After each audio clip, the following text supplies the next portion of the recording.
In just a few days, Hamilton's Renoviction bylaw will come into effect, requiring landlords to apply to the city before issuing any kind of repair-based eviction notice. But for some renters in the city's core, it may be too late. Roger Collins joined us earlier with the details.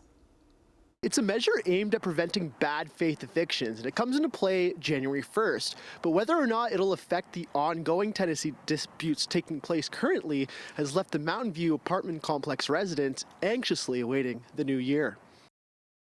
But it's definitely too late in our situation.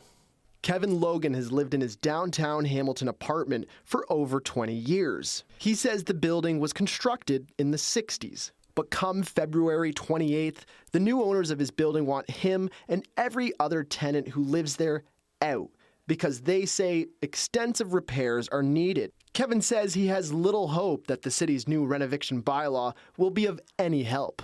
It's a pretty scary situation because I'm on a fixed income right now, and the average apartment in Hamilton is from $1,700 to $2,100 a month, depending on which area you look in. That's getting pretty close to my entire monthly income. The owner of the building seems to have given us the legislated minimum amount of notice. And he's done it so that our eviction date is the middle of winter.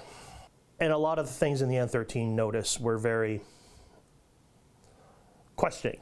After speaking to Kevin, I visited the on-site property manager to try and wrap my head around the extent of the repairs. Although he declined to do an interview today, he took some time to point out some of the issues. As you can see, even the balconies, for example, they're on their way out. The cracking, the structural damage. He tells me that most of the issues are behind the walls of the building and detailed in the N13 notices.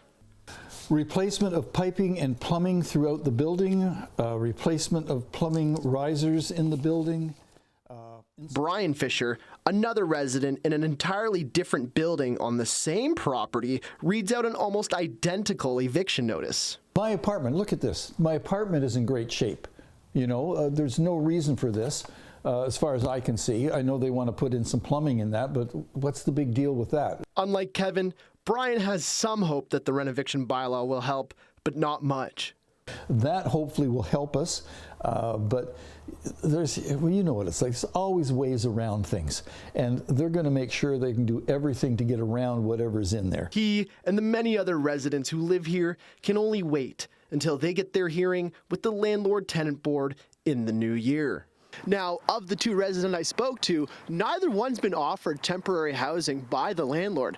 As for the bylaw, I gave it a read, and it makes no mention of ongoing tenancy disputes. I did reach out to the city for clarification, but I have yet to hear back.